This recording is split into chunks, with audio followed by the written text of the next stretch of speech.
And the first set of hooks now traveling. 2 gangs of hooks, 6 hooks apiece, will open in sequential fashion. Hook set number 1 followed quickly by hook set number 2. And then the next step will be that 1.5 second pulse of the Draco thrusters, the undocking burn that will create the physical separation between Dragon and the International Space Station.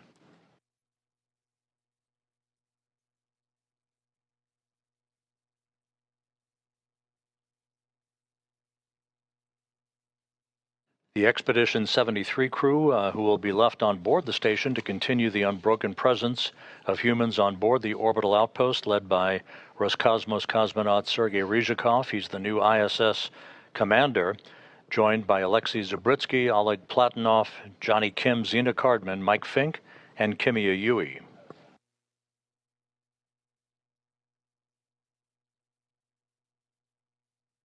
Takes about 5 minutes from the issuance of the undocking command until physical separation, so we'll be standing by to annotate the exact time and location over the Earth at the point of physical separation that will begin the trip home for Dragon Endurance.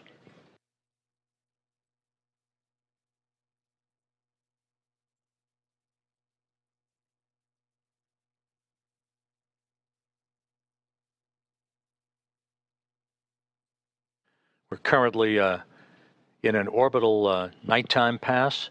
We should be moving into a daylight pass over the southwestern Pacific Ocean a short time from now. The International Space Station traveling from southwest to northeast in an orbit inclined 51.6 degrees to either side of the equator.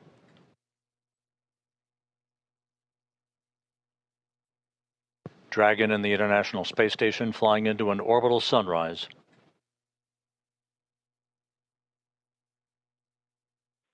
All hooks confirmed to be open. All hooks now open and nominal. Dragon separation. And we have undocking. Physical separation confirmed. At 5:15 p.m. Central Time, 6:15 p.m. Eastern Time, as the station and Dragon flew 260 miles over Jakarta, Indonesia. And undocked burn number 2 has been completed. And depart 0 burn now underway. You can see those Draco thrusters doing their thing, opening up an increasingly quicker separation rate between Dragon and the station. Depart 0 burn complete. Depart burn 0 complete. Performance nominal. Visiting vehicle officer here reports good trajectory as Dragon Endurance leaves the International Space Station, from which it docked 146 days ago.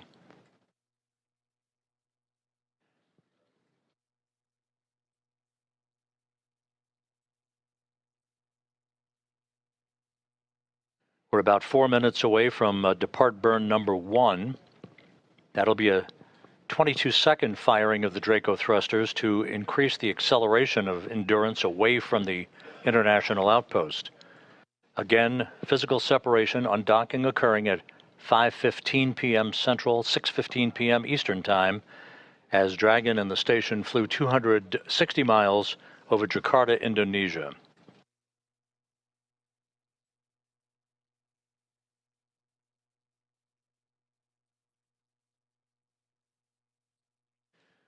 And again, we will remain in integrated operations with Hawthorne, California and SpaceX Mission Control until the time that Endurance has exited the approach ellipsoid, which is that 2 by 2 by 4 kilometer invisible boundary, basically a racetrack shaped oval type boundary that represents the vicinity of the neighborhood of the International Space Station within which integrated operations are conducted.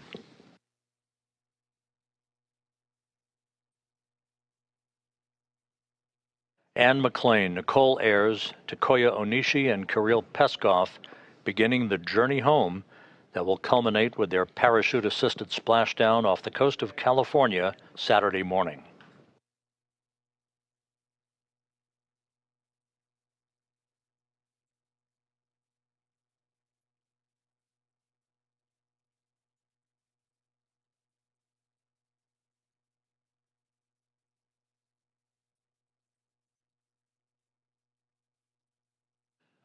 The track of Dragon in the station will carry it a moment from now across Malaysia and then just south of Manila, the capital of the Philippines.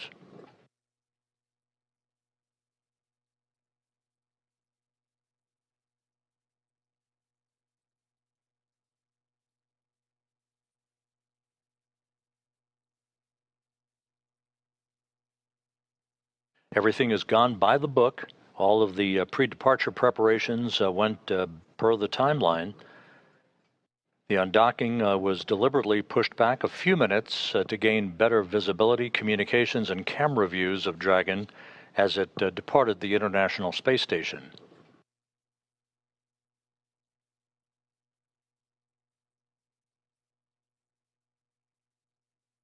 We still are headed for a splashdown on Saturday morning at 10:33 a.m. Central Time, 8:33 a.m. Pacific Time off the coast of California.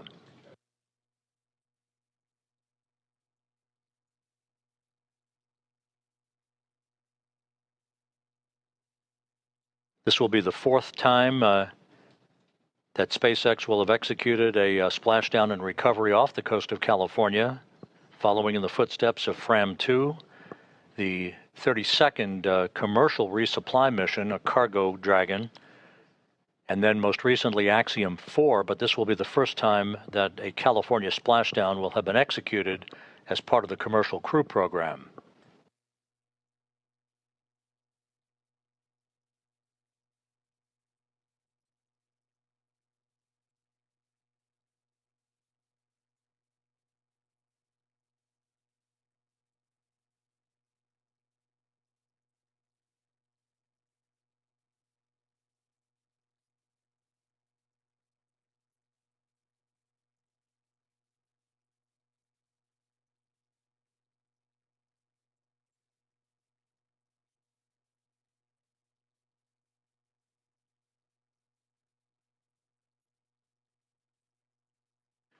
We're about 25 seconds away from departure burn number 1. This is a 22-second firing with a delta velocity change of 0.6 of a meter per second to further increase Endurance's opening rate from the International Space Station. That will be followed seconds later by its exit from the keep-out sphere, the first of these two boundaries within which integrated operations are occurring, and depart burn 1 underway.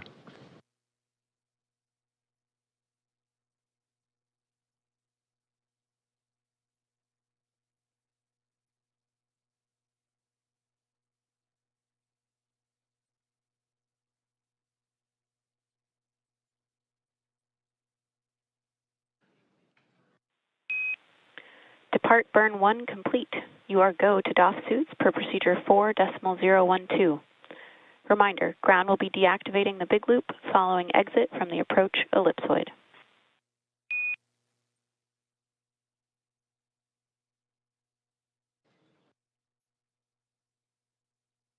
Dragon now maneuvering. Crew-10 copies go to DOF suits.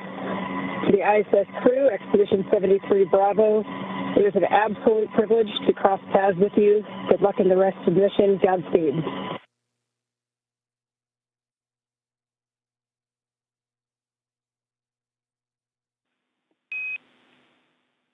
Anne, Vapor, Talk, and Kirill, thank you for your wishes. We wish you fair winds and following seas.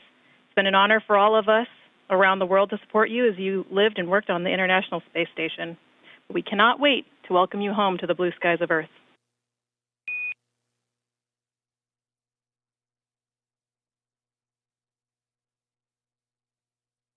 Endurance Commander Anne McClain exchanging words with Crew-10 station on a big loop. Fair winds and following seas. It was a huge honor to work with you all. We're going to miss you, and we can't wait to see you back on Earth.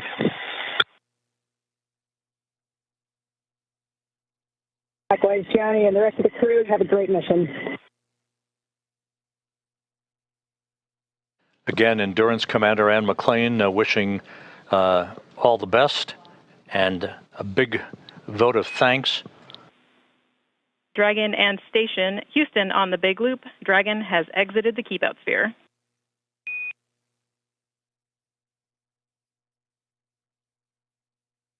And as you heard, Endurance is now outside of the keep-out sphere. The next milestone will be coming up about 11 minutes from now, and that will be the approach ellipsoid exit to conclude joint integrated operations.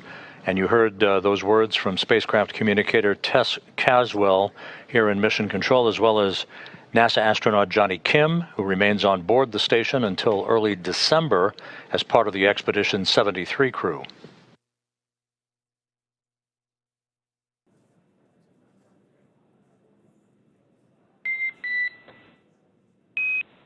I have you loud and clear on the cabin mic on the big loop.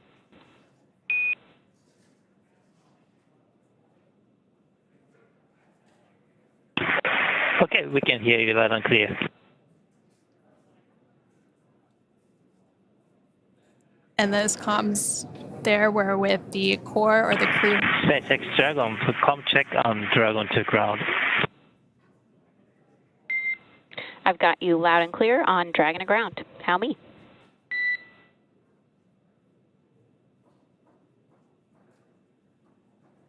Okay, same. Thanks.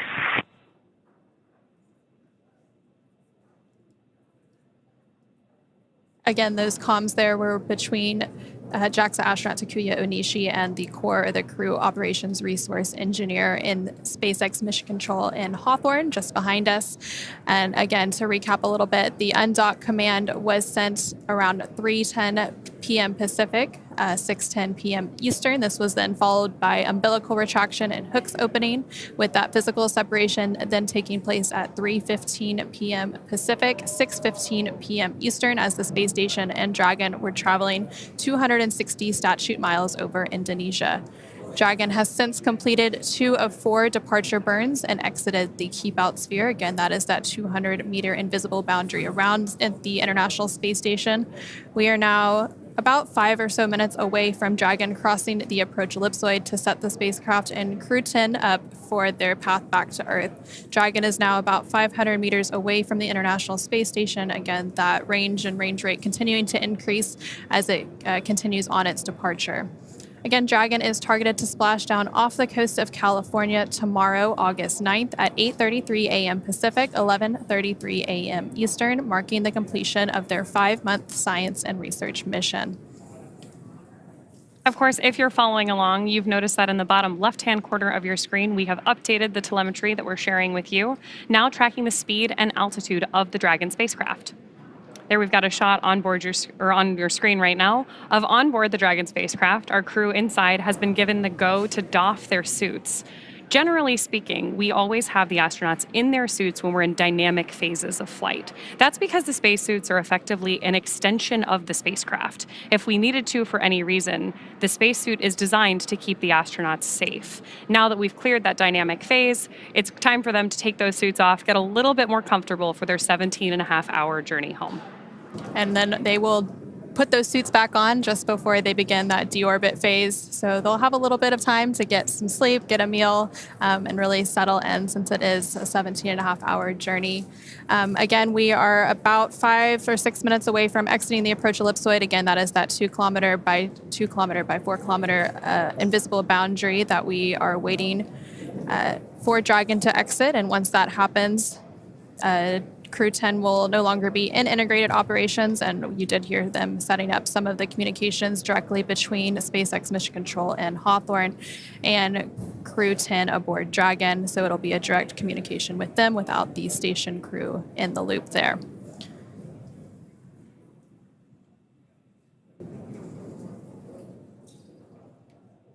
And right now, Dragon is about 600 meters away from the International Space Station, as the International Space Station travels about 260 statute miles over the Pacific Ocean off of the coast of Japan.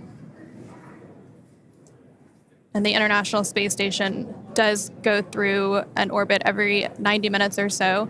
And when we had that undocking, you could see the sunrise. So they were coming into an orbital daytime during that undocking. And that is actually why the undock was delayed by about 10 minutes, just to allow better comms and to get those great views from the International Space Station.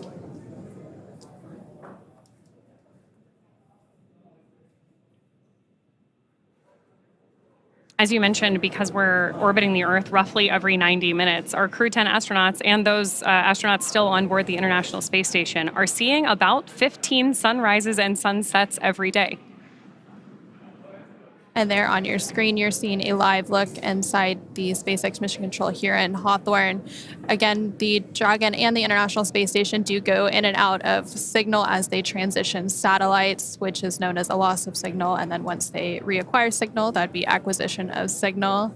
And there you can see a live look of Dragon from the International Space Station, and those cameras on the International Space Station are actually controlled by a flight controller and mission control in Houston known as Cronus. So they actually manually work to follow Dragon during its approach as well as during its arrival and docking, which happened back in March. You can already see, as we get this last glimpse of Dragon as it departs the station, how much smaller Dragon is from these cameras on board the International Space Station. We talked about this a little bit earlier, but even though the rate of separation between these two vehicles right now is smooth and steady, which is exactly how we want it to be, they are both traveling about 17,000 miles per hour, which is a just tremendous amount of speed and energy that we have moving between these vehicles. So it's important that every phase of this process is planned, carefully executed, so that we understand what's coming next. And right now, Dragon is about 750 meters away from the International Space Station. So again, continuing to increase that gap between the space station and Dragon as we continue to await confirmation of approach ellipsoid exit. And there on your screen, you can actually see a map which depicts where Dragon and the International Space Station are flying. Again, they're flying over the Pacific Ocean. We have kind of the zoomed in view here available on your screen right now, but you can always see our position relative to the Earth in the bottom right-hand corner of your screen. You can see that little light where we have Dragon over, again, the Pacific Ocean. And then right next to that, you can see a map of Dragon's Draco thrusters. Each of those little white puffs that you see are small adjustments that the Draco thrusters on board Dragon are making to control its position. In spacecraft, we generally refer to that as the spacecraft's attitude, but we are talking about the relative 3D orientation of the spacecraft. And right now that range rate is about 1.1 meters per second, so slowly starting to increase that speed as Dragon continues to make its departure from the International Space Station. As we stand by for confirmation of approach ellipsoid exit, the Dragon spacecraft is currently over 830 meters away from the space station. Again, this is following its undocking and physical separation about 18 minutes ago at 3:15 p.m. Pacific, 6:15 p.m. Eastern.